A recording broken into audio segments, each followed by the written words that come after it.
بسم اللہ الرحمن الرحیم۔ السلام علیکم۔ آن لائن کلاسز میں خوش آمدید کہتے ہیں۔ آج سال اول یعنی فرسٹ ایئر کی ہم مرزا خان داغ کی پہلی غزل کا مطالعہ کرنے جا رہے ہیں۔ مرزا خان داغ جنہیں داغ دہلوی بھی کہا جاتا ہے، 1831 میں پیدا ہوئے، ان کا حیات 1905 تک ہے۔ داغ دہلوی اس وجہ سے شاعری میں عظیم مرتبہ رکھتے ہیں کیونکہ کچھ عرصہ تک انہوں نے غالب سے بھی اصلاح لی، اپنی شاعری کی اصلاح غالب سے لی۔ اور پھر دوسری جو اہمیت ہے وہ مرزا خان داغ کی یوں ہے کہ علامہ اقبال نے اپنے ابتدائی جو ان کا شاعری کا زمانہ ہے، تو علامہ اقبال نے اپنی ابتدائی غزلیات کی اصلاح مرزا خان داغ سے لی۔ تو یعنی داغ غالب کے شاگرد اور اقبال کے استاد ہیں۔ ان کی شاعری میں جو ہے معاملہ عشق بہت ہی خوبصورت اور منفرد انداز میں اپنی انفرادیت کے لحاظ سے خاصی اہمیت رکھتے ہیں، اور ان کی جو زبان ہے وہ ایک سند کا درجہ رکھتی ہے۔ ان کا انداز بیان بڑا خوبصورت ہے۔ تو آئیے ہم ان کی پہلی غزل کا جو مطلع ہے اس کی سمجھ آتے ہیں۔ مرزا خان داغ کہتے ہیں، پھرے راہ سے وہ یہاں آتے آتے، پھرے راہ سے وہ یہاں آتے آتے، اجل مر رہی تو کہاں آتے آتے، پھرے راہ سے وہ یہاں آتے آتے، اجل مر رہی تو کہاں آتے آتے، نہ جانا کہ دنیا سے جاتا ہے کوئی، بہت دیر کی مہرباں آتے آتے، سنانے کے قابل جو تھی بات ان کو، وہی رہ گئی درمیاں آتے آتے، میرے آشیاں کے تو تھے 4 تنکے، میرے آشیاں کے تو تھے 4 تنکے، چمن اڑ گیا آندھیاں آتے آتے، اور نہیں کھیل اے داغ یاروں سے کہہ دو، نہیں کھیل اے داغ یاروں سے کہہ دو، کہ آتی ہے اردو زباں آتے آتے۔ یہ آپ کی پہلی غزل ہے۔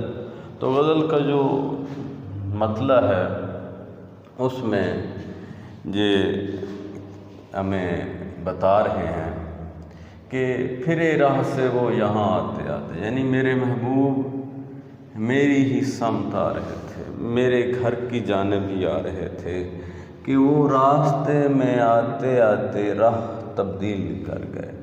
ہم انتظار کرتے رہے اور وہ راستہ تبدیل کر کے گزر گئے۔ پھرے راہ سے وہ راہ سے پھر جانے کا مطلب ہے کہ راستہ تبدیل کر لینا، کہ وہ ہماری طرف ہی آ رہے تھے، ہماری سمت ہی آ رہے تھے، لیکن آتے آتے وہ راستہ تبدیل کر گئے۔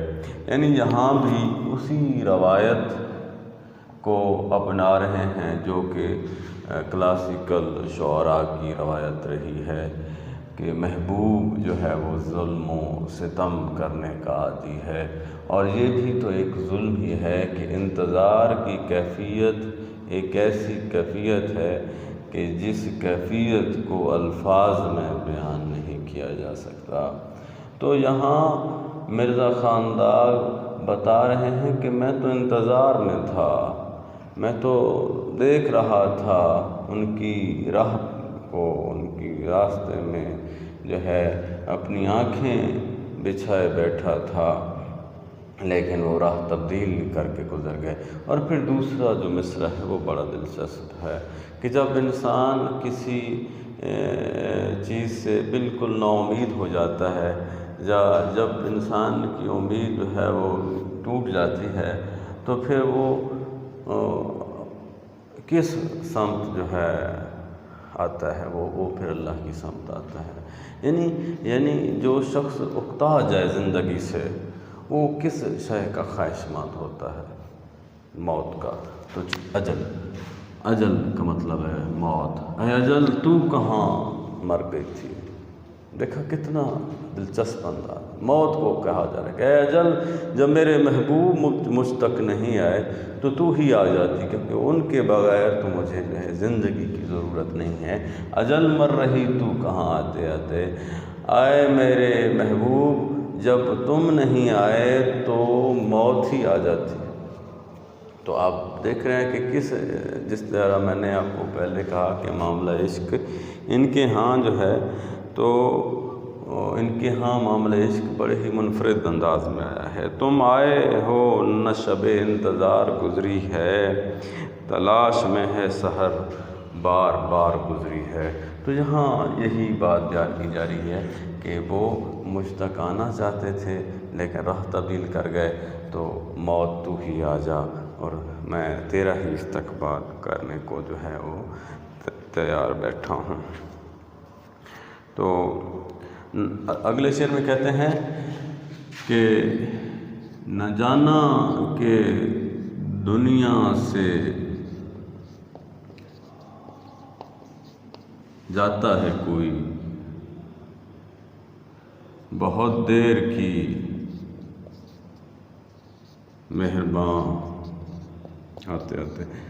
یہ شعر بہت مشہور ہوا، جناب مرزا خاندان کا یہ شعر بہت مشہور ہوا۔ اب نہ جانا کا یہاں مطلب ہے کہ نہ سمجھا، یعنی یہاں جو لفظ ہے جانا اس کا مطلب ہے سمجھنا۔ آپ کہتے ہیں نا کہ میں نے یہ بات جان لی ہے، میں جانتا ہوں، تو یہ اس سے ہے۔ یہ آنا جانا والا جو جانا ہے وہ نہیں ہے۔ تو اس لیے سب سے پہلے تو الفاظ کا مطلب ہونا چاہیے کہ یہاں جو لفظ لکھا گیا ہے اس کو کس انداز سے بیان کرنا ہے۔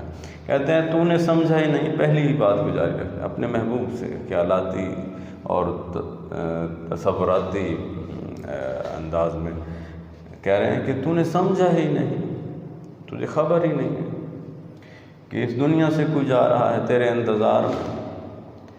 انتظار میں اس دنیا سے کوئی جا رہا تھا۔ اب پہلے شعر میں محبوب کا انتظار ہے، الانتظار اشد من الموت، یہ عربی کی کہاوت ہے کہ انتظار جو ہے وہ موت سے بھی شدید ہوتی ہے۔ تو پہلے شعر میں انتظار کی کیفیت ہے، دوسرے شعر میں ان کے محبوب ان تک آ گئے، تو ان سے پھر جو ہے وہ شکوہ اور شکایت کے انداز میں کہہ رہے ہیں کہ تو نے سمجھا ہی نہیں۔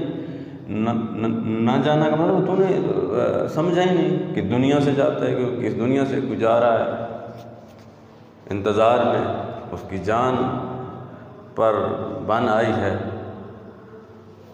بہت دیر کی مہربان آتے آتے۔ اے مہربان تو نے تیری مہربانی تو آ تو گیا ہے لیکن تو نے بہت دیر کر دی ہے، تو نے بہت دیر کر دی ہے۔ اچھا، یہ جو مصرع ہے ان کا، یہ اب اردو میں ایک ضرب المثل کہنے یا محاورہ کہنے اس کی شکل اختیار کر گیا ہے۔ جب بھی کوئی کہیں دیر سے آتا ہے تو یہی مصرع کہا جاتا ہے، بہت دیر کی مہربان آتے آتے۔ تو یہ بھی ایک جو ہے وہ کامیابی ہوتی ہے کہ کوئی مصرع یا کوئی شعر جو ہے وہ زبان زد عام ہو جائے۔ تو یہ ان کی شہرت کی وجہ ایک ان کا یہ شعر بھی ہے۔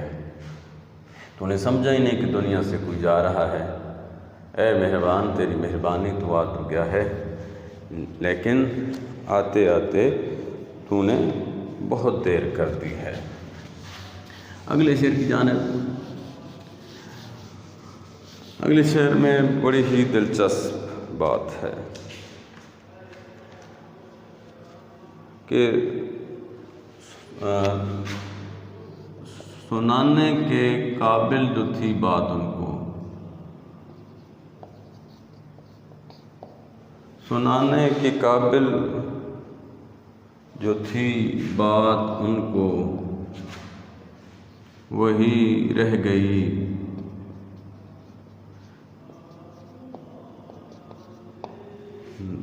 درمیان آتے آتے۔ اب دیکھیں ایک اشعار کی جو بندش ہے اس میں بڑی جو ترتیب ہے اس کا خیال رکھ رہے ہیں مرزا خان داغ۔ جو پہلا شعر تھا اس میں انتظار تھا، دوسرے شعر میں محبوب آ گئے، پھر اس سے گیلا شکوہ تھا، اب تیسرے شعر میں محبوب آ کر واپس چلے گئے، تو پھر بھی رونا دھونا شاعر کا جاری ہے، اور کہہ رہے ہیں کہ سنانے کے قابل جو تھی بات ان کو وہی رہ گئی درمیان آتے آتے، کہ جو بات میں نے ان کو سنانا تھی، جو بات میں نے ان تک پہنچانی تھی، وہ بات تو رہ گئی۔ وہ آئے، بیٹھے رہے اور گئے۔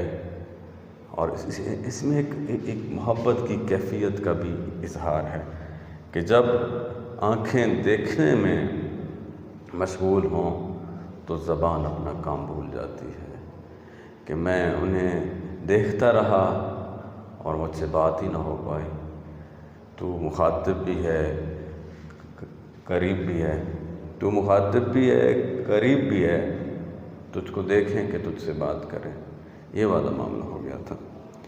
میرے مرنے کے بعد آؤ گے، کیا زمانے کو منہ دکھاؤ گے، شکوہ کر رہے تھے پہلے شعر میں، اور اب کہہ رہے ہیں کہ وہ چلے گئے لیکن بات رہ گئی، جو میں دل کی بات کہنا چاہتا تھا، جو میں سوچ کے بیٹھا تھا، اور جو میرے دل میں حسرتیں تھیں، ارمان تھے، وہ سارے جو اس سے بیان کرنے تھے، جو میں نے اپنا مدعا بیان کرنا تھا، وہ تو میں بھول ہی گیا۔ اور اس بھولنے کی کیفیت میں محبت کا جو پہلو ہے وہ غالب ہے۔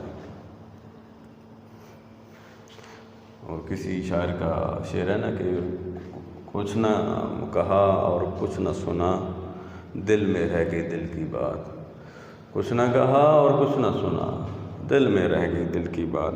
تو یہاں بھی یہی جو ہے وہ معاملہ جو ہے وہ بیان کیا جا رہا ہے کہ اب عاشق ایک تو گلے شکوے ذہن میں رکھے ہوئے تھا، سوچے ہوئے تھا، لیکن وہ حسن کی تاب نہیں لا پایا، یا وہ پھر اس قدر جو ہے وہ دیدار یار میں محو ہو گیا ہے، مصروف ہو گیا ہے، کہ جو ضروری بات تھی وہ کہنا بھی ان سے رہ گئی ہے۔ تو محبوب ملنے آئے، نہ آئے، یا آ کے چلا جائے، جو انداز ہے شاعر کا وہ یہی رہتا ہے جو کہ یہاں بھی ہمیں دکھائی دے رہا ہے، اداسی کا، پریشانی کا اور فکر مندی کا۔ اگلا شعر جو ہے وہ اپنے اندر دونوں مفاہیم رکھے ہوئے ہے، یعنی حقیقی بھی اور مجازی بھی۔ میرے آشیاں کے تو تھے چار تنکے، آگے کہتے ہیں چمن اڑ گیا آندھیاں آتے آتے۔ میرے آشیاں کے تو تھے چار تنکے، پہلے مجازی جو تشریح ہوگا، میرے آشیاں کے تو تھے چار تنکے، آشیاں گھونسلہ گھر۔ کہہ رہے ہیں کہ میرا عشق جو تھا وہ تو بہت ہی کمزور سا عشق تھا، وہ تو بڑے ہی جو ہے وہ تھوڑا اور چھوٹا عشق تھا۔ چمن اڑ گیا آندھیاں آتے آتے، یہاں تو بہت سارے لوگ اس عشق میں تباہ اور برباد ہو گئے، میری وہاں کیا حیثیت ہے اور میری عشق کی وہاں کیا حیثیت ہے۔ داغ دہلوی کہتے ہیں اگر میں اجڑ گیا ہوں تو اس میں تو پہلے ہی اجڑا ہوا تھا، تو جو شخص اجڑا ہوا ہو وہ اجڑ جائے اور اجڑ جائے تو اسے غم نہیں ہوتا۔ جس کے پاس کھونے کو کچھ ہو ہی نہ تو اس سے کوئی کیا کھو سکتا ہے۔ چمن اڑ گیا آندھیاں آتے آتے، یہاں تو اس عشق میں تو شہزادے مجنوں بن گئے۔ داغ دہلوی کہتے ہیں وہاں میری کیا اہمیت ہے اور میرے عشق کی کیا اہمیت ہے۔ دوسری جو تصریح ہے حقیقی وہ یہ ہے کہ یہاں داغ دہلوی جو ہے وہ جو شہر تھا دہلی، اس کے اجڑنے کی بھی بات کر رہے ہیں۔